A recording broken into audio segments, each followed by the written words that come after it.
This edition of MacVoices is brought to you by Blue Apron. Blue Apron delivers fresh ingredients and recipes to your door so you can cook something new and interesting tonight. Check out this week's menu and get your first 3 meals free with free shipping by visiting blueapron.com/MacVoices. Blue Apron, a better way to cook. I learned to love cooking a long time ago, but with the pressures and challenges of day-to-day living, it's hard to find the time to experiment. Experimenting not only means that the dish you fix might not be to your liking, but it also requires time. Time to find a good recipe. Time to go to the store and buy all the ingredients. And then there's the expense of buying more than what you really need for that dish, putting it in the kitchen cabinet and forgetting about it until 3 years later when you stumble on it by accident and it's gone stale. Wasted money. Blue Apron solves all that. Blue Apron sends you the recipe, Blue Apron sends you the ingredients, and only in the amounts you need, and is pretty much guaranteed to help you make something you will enjoy because you get to preview the dishes they send you. If you see an ingredient that isn't to your liking, just pick another dish. You're going to love Blue Apron like I do, and you'll love trying Blue Apron because you can do it right now for free. Visit blueapron.com/MacVoices and you can order 3 free meals with free delivery. And that's not just the 3 meals that they want to send you. You have all the say you need to make sure that you'll get something you like. Please, do yourself a favor and do me a favor. Go to blueapron.com/MacVoices right now, order your 3 free meals, and get in on something great. Blue Apron, a better way to cook. Thanks to Blue Apron for their support of MacVoices. Hi, I'm Chuck Joyner, and this is a MacVoices briefing on the video rig that I used for this year's CES 2017. If you've been listening to or watching MacVoices for any length of time, you know that each year I keep trying to refine the video rig that I use to shoot interviews at trade shows like CES and NAB. These environments present a lot of challenges, a lot of unusual situations, especially when you attack them as a one-man production unit like I do. One of the biggest challenges from a video standpoint is being able to set up a camera far enough away to get a decent shot of the guests, possibly their product or booth, and me as the interviewer. That means there has to be some space between the subjects and the camera, and in these crowded conditions, inevitably somebody is going to try to walk in front of the camera or bump into it. Then there's the lighting. Some areas of a given exhibition space are bright, others are dark, relatively speaking. There's also always the issue of display screens in the background. Some are static, some have videos playing. Parts of those videos are dark, others are stark white. That means the camera is constantly adjusting to the light level. And let's not forget the color casts of different lights and the reflections off surrounding booths, walls, or carpets. Framing the shot can be challenging, since I can't be in the picture to do the framing. There's a certain amount of guesswork involved if I don't have a monitor to see what the camera sees once I'm in position. From an audio standpoint, there's the issue of the constant din of the show going on around us. Sometimes it's to the point that I'm almost yelling just to try to hear myself, let alone the guest. Finally, there's the little matter of transporting the gear on the show floor. It needs to be as light and minimal as possible, both from the weight and bulk perspectives.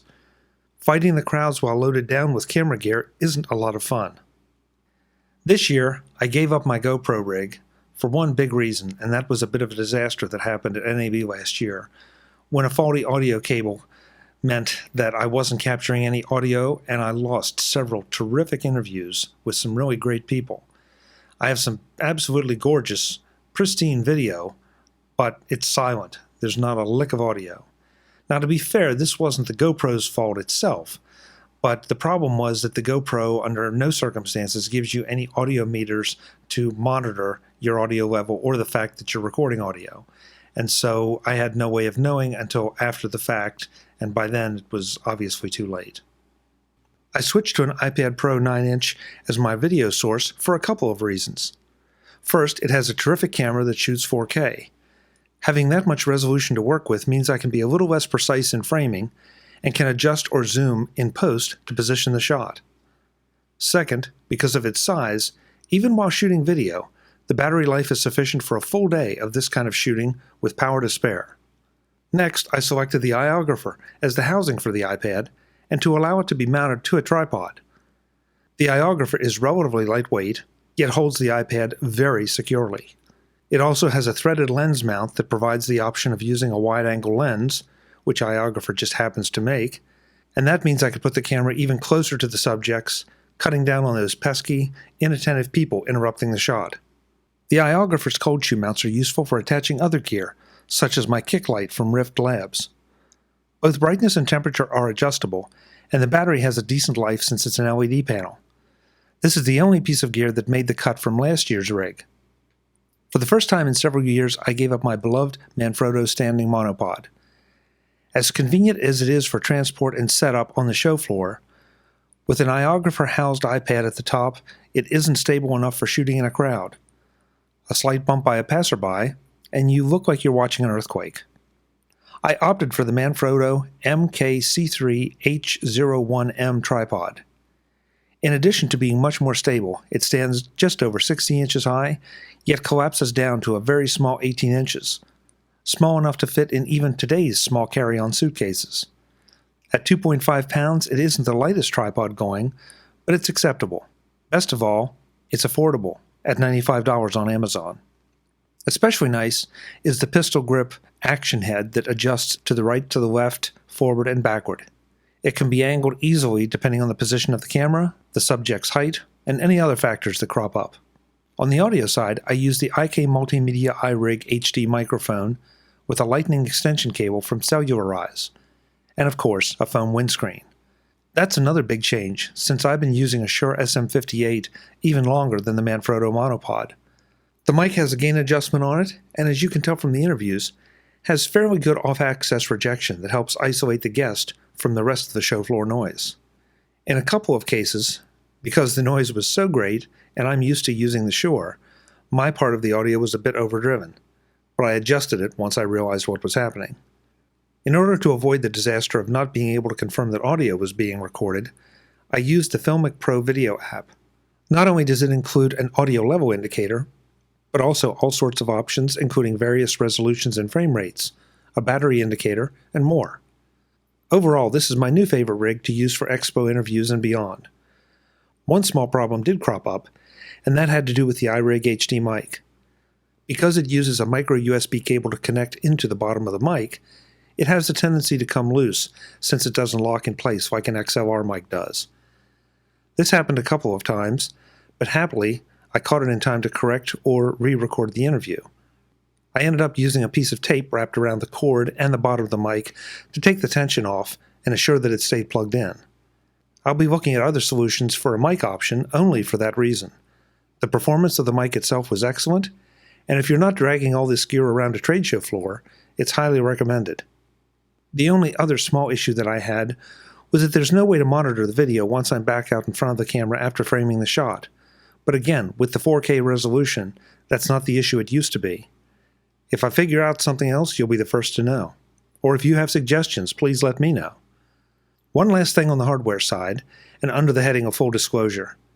I did try this same rig, but substituted an iPhone 6s Plus and the corresponding iOgrapher case. Since the cameras are the same, the results were identical and excellent. But the battery life just wasn't suitable for a full day of shooting. If you don't have those kind of time demands between charges, I can also heartily recommend this setup. I also experimented with using a Rode video mic, shown here on the iPhone version of the iOgrapher. Again, if the conditions were different, this would be a great way to avoid the cabling and mic, and can definitely be made to work.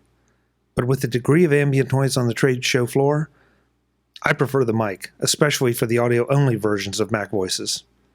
One small note if you decide to go in this direction. You will need a TRS to TRRS adapter cable to make the Rode or any shotgun mic work with the iPad or iPhone. Just so you know. So those are some of my experiments and my preferred rig from this year's CES. And I'm already looking forward to taking this rig back to Las Vegas for NAB in April, because it delivers great audio, great video, and it certainly cuts down on the amount of gear that I have to travel with. If you're in the market for anything like this setup or any of these components, check them out in the show notes because I think you will be very happy with the results. I'm Chuck Joyner, and that's this MacVoices briefing. I'll be back with more soon. Thanks for watching. Visit MacVoices.com for show notes, links to subscribe, and to connect with Chuck on Twitter, Google+, Facebook, YouTube, Vimeo, SoundCloud, the MacVoices blog, the MacVoices Dispatch, our weekly newsletter, and on MacVoices magazine, free on Flipboard that helps you do more with your Apple tech. Advertising handled by Backbeat Media at backbeatmedia.com. Bandwidth provided by CacheFly at cachefly.com.